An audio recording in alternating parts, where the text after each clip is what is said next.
Dreams without goals remain dreams, just dreams, and ultimately fuel disappointment. Dreams without goals, yearly goals, life goals, daily goals, monthly goals, hourly goals, minute by minute goals.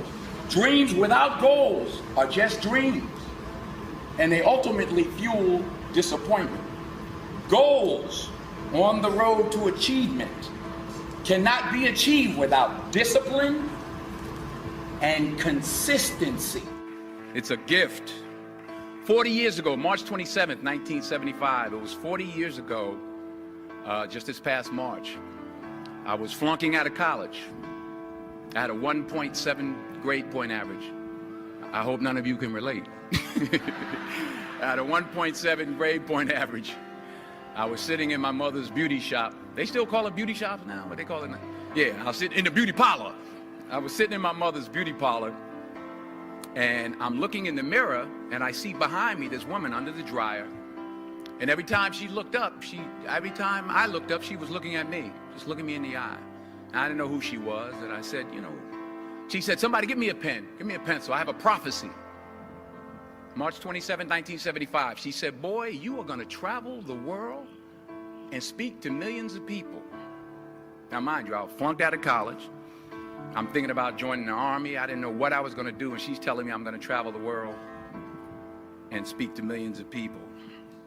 Well, I have traveled the world, and I have spoke to millions of people. But that's not the most important thing, the success that I had. The most important thing is that what she taught me and what she told me that day has stayed with me since. I've been protected, I've been directed, I've been corrected. I've kept God in my life, and it's kept me humble. I didn't always stick with him, but he always stuck with me.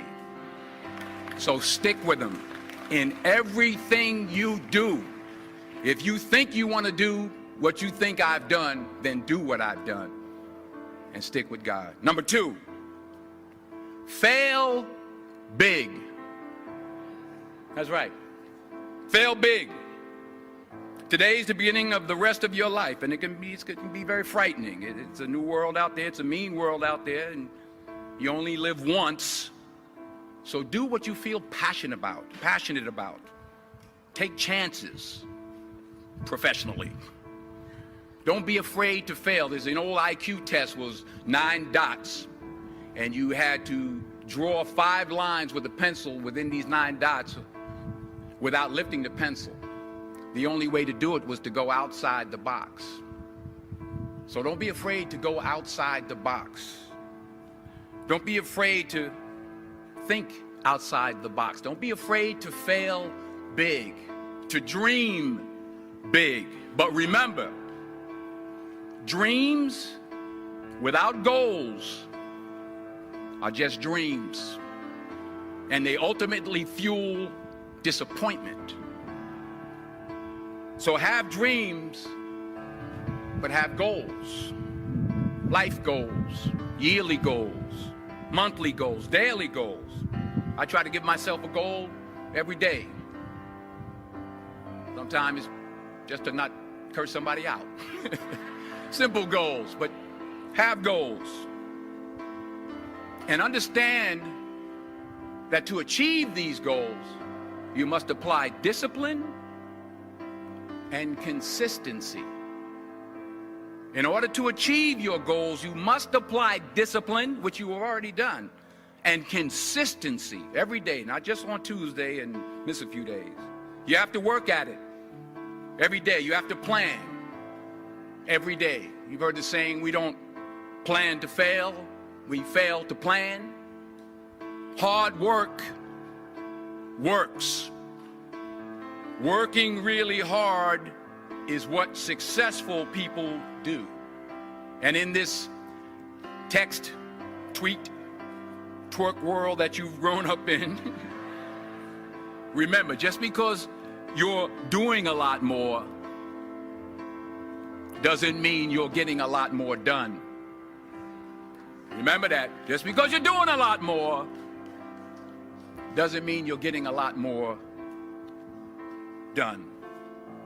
Don't Don't confuse movement with progress. My mother told me, she said, yeah, because you can run in place all the time and never get anywhere. So continue to strive, continue to have goals, continue to progress. Number 3, you'll never see a U-Haul behind a hearse. I'll say it again. You'll never see a U-Haul behind a hearse. I don't care how much money you make, you can't take it with you. The Egyptians tried it. They got robbed. That's all they got. You can't take it with you. And it's not how much you have. It's what you do with what you have. We all have different talents. Some of you will be doctors, some lawyers, some scientists, some educators, some nurses, some teachers. Yeah, okay. Some preachers. The most selfish thing you can do in this world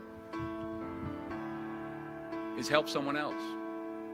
Why is it selfish? Because the gratification, the goodness that comes to you, the good feeling that I get from helping others, nothing's better than that.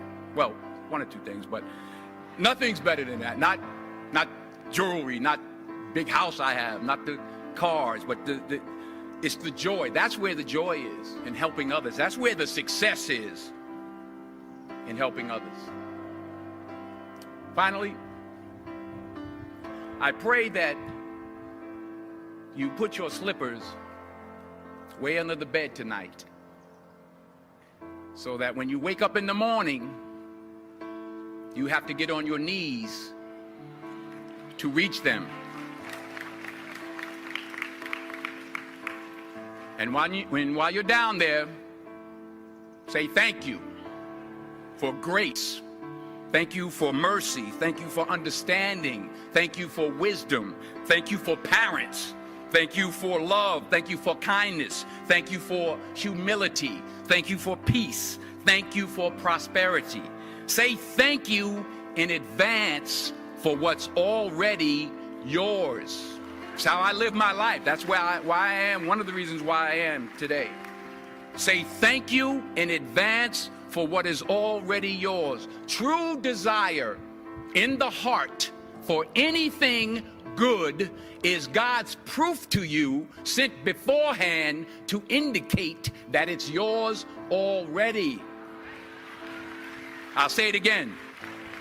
True desire in the heart, that itch that you have, whatever it is you want to do, that thing that you want to do to help others and to grow and to make money, that desire, that itch, that's God's proof to you, sent beforehand already to indicate that it's yours.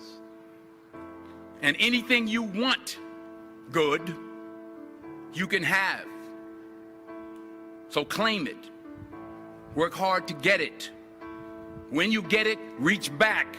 Pull someone else up. Each one, teach one.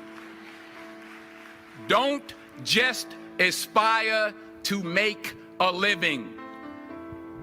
Aspire to make a difference. So I had to be here. I had to come. Even though I was afraid I might make a fool of myself. In fact, if you really want to know the truth, I had to come exactly because I might make a fool of myself. Now, what am I talking about? Here it is. I found that nothing in life is worthwhile unless you take risks. Nothing. Nelson Mandela said, "There is no passion to be found playing small and settling for a life that's less than the one you're capable of living." Now, I'm sure in your experiences in school and applying to college and picking your major and deciding what you want to do with life, I'm sure people have told you to make sure you have something to fall back on. Make sure you got something to fall back on, honey. But I never understood that concept, having something to fall back on. If I'm going to fall, I don't want to fall back on anything except my faith. I want to fall forward.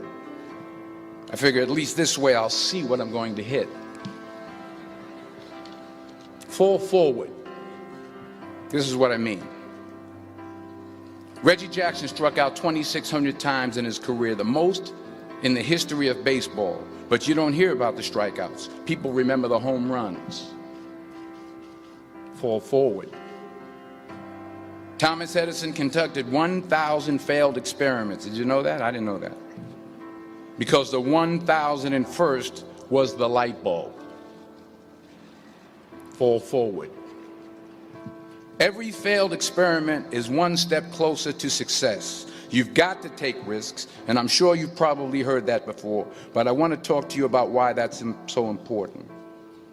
I got 3 reasons, and then you can pick up your iPhones. First, you will fail at some point in your life. Accept it. You will lose. You will embarrass yourself. You will suck at something. There's no doubt about it. And I know that's probably not a traditional message for a graduation ceremony, but hey, I'm telling you, embrace it, because it's inevitable. And I should know. In the acting business, you fail all the time. Early on in my career, I auditioned for a part in a Broadway musical. Perfect role for me, I thought, except for the fact that I can't sing. So I'm in the wings, I'm about to go on stage, but the guy in front of me, he's singing like Pavarotti. He's just, and he's just going on and on and on. And I'm just shrinking, I'm getting smaller and smaller. So they say, oh, thank you very much, and you'll be hearing from us. So I come out with my little sheet music, and it was Just My Imagination by the Temptations. That's what I came up with. So I hand it to the accompanist, and she looks at it and looks at me and looks out at the director and was like, all right. So I start, you know, I'm going to sing. I'm like, it's just my imagination once again, and then coming away with me. And then not saying anything, so I'm thinking I'm getting better. So I just start getting into it. It was just my imagination. Running. This, oh yeah, thank you very much, Mr. Washington. Thank you. So I assumed I didn't get the job. But the next part of the audition, he called me back. The next part of the audition is the acting part of the audition. So I'm like, hey, okay, maybe I can't sing, but I know I can act. So they pair me with this guy, and again, I didn't know about musical theater. And musical theater is big, so they can reach everyone all the way in the back of the stadium. And I'm more from a realistic, naturalistic kind of acting where you actually talk to the person next to you. So I don't know what my line was. My line was, well, hand me the cup. And his line was, well, I will hand you the cup, my dear. The cup will be there to be handed to you. I said, oh, okay. Well, should I give you the cup back? Oh, yes, you should give it back to me, because you know that is my cup and it should be given back to me. I didn't get the job. But here's the thing. I didn't quit. I didn't fall back. I walked out of there to prepare for the next audition, and the next audition, and the next audition. I prayed. I prayed, and I prayed. But I continued to fail, and fail, and fail. But it didn't matter, because you know what? There's an old saying, you hang around the barbershop long enough, sooner or later you're going to get a haircut. So you will catch a break, and I did catch a break. Last year, I did a play called Fences on Broadway. Someone talked about it. Won the Tony Award. And I didn't have to sing, by the way. But here's the kicker. It was at the Court Theater. It was at the same theater that I failed that first audition 30 years prior. The point is, and I'll pick up the pace, The point is, every graduate here today has the training and the talent to succeed. But do you have the guts to fail? Here's my second point about failure. If you don't fail, you're not even trying. I'll say it again. If you don't fail, you're not even trying. My wife told me this great expression. To get something you never had, you have to do something you never did. Les Brown's a motivational speaker. He made an analogy about this. He says, imagine you're on your deathbed, and standing around your deathbed are the ghosts representing your unfulfilled potential. The ghost of the ideas you never acted on. The ghost of the talents you didn't use. And they're standing around your bed, angry, disappointed, and upset. They say, we came to you because you could have brought us to life, they say. And now we have to go to the grave together. So I ask you today, how many ghosts are going to be around your bed when your time comes? You've invested a lot in your education, and people have invested in you. And let me tell you, the world needs your talents, man, does it ever. I just got back from Africa like 2 days ago, so if I'm rambling on, it's because I'm jet lagged. I just got back from South Africa. It's a beautiful country, but there are places there with terrible poverty that need help. And Africa is just the tip of the iceberg. The Middle East needs your help. Japan needs your help. Alabama needs your help. Tennessee needs your help. Louisiana needs your help. Philadelphia needs your help. The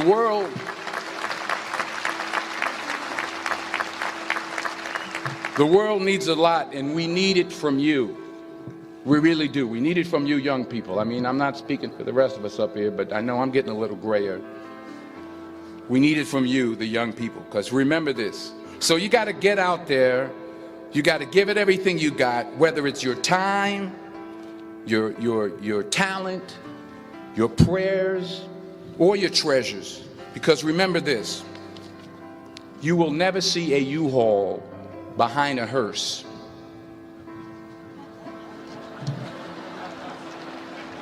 I'll say it again. You will never see a U-Haul behind a hearse. You can't take it with you. The Egyptians tried it, and all they got was robbed. So the question is, what are you going to do with what you have? I'm not talking about how much you have. Some of you are business majors, some of you are theologians, nurses, sociologists. Some of you have money, some of you have patience, some of you have kindness, some of you have love, some of you have the gift of long suffering. Whatever it is, whatever your gift is, what are you going to do with what you have? All right, now here's my last point about failure. Sometimes it's the best way to figure out where you're going. Your life will never be a straight path. I began at Fordham University as a pre-med student. I took a course called cardiac morphogenesis. I still can't say it. Cardiac morphogenesis. I couldn't read it. I couldn't say it. I sure couldn't pass it. So then I decided to go into pre-law, then journalism. And with no academic focus, my grades took off in their own direction. Yeah, down.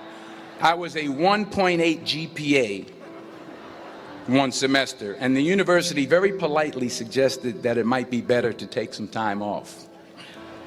I was 20 years old. I was at my lowest point.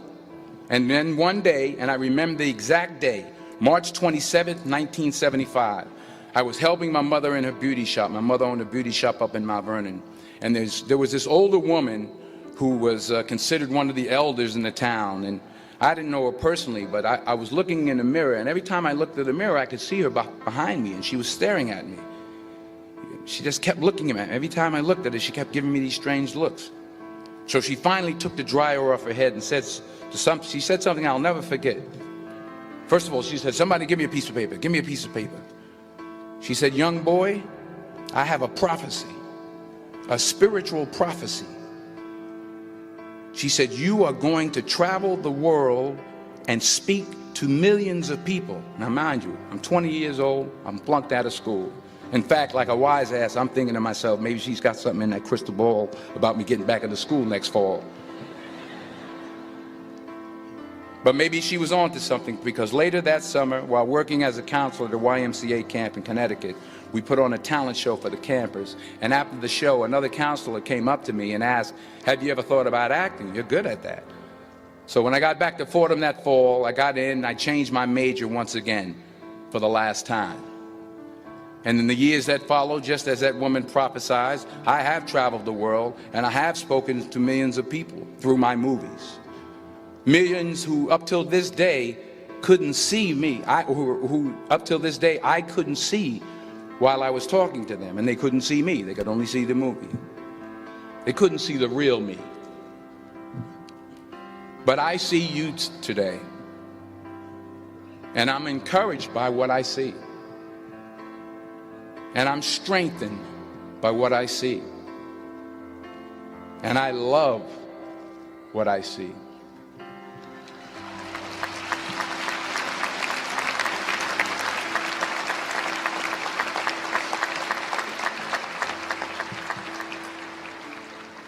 One more page, and I'll shut up.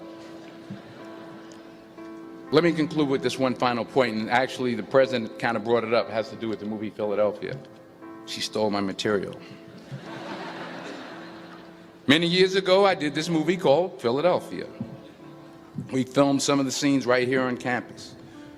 Philadelphia came out in 1993. Most of you were probably still in diapers. Some of the professors, too. But that cracked me up. But it was a good movie. Rent it on, what do you call it, Netflix. It's a good movie. Rent it. I get 23 cents every time you rent it. Please, rent it. True. Parents up there, rent it. Netflix, please.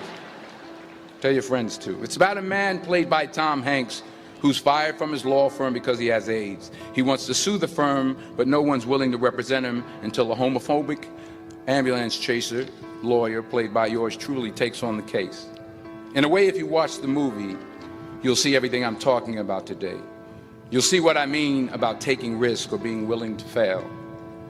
Because taking risk is not just about going for a job. It's also about knowing what you know and what you don't know. It's about being open to people and to ideas. In the course of the film, the character I play begins to take small steps, small risks.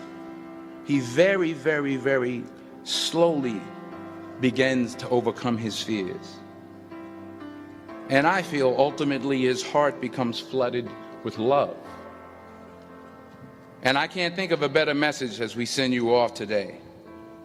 To not only take risks, but to be open to life, to accept new views, and to be open to new opinions, to be willing to speak at a commencement at one of the best universities in the country, even though you're scared stiff. While it may be frightening, it will also be rewarding. Because the chances you take, the people you meet, the people you love, the faith that you have, that's what's going to define you. So members of the class of 2011, this is your mission. When you leave the friendly confines of Philly, never be discouraged. Never hold back. Give everything you got. And when you fall throughout life, and remember this, fall forward.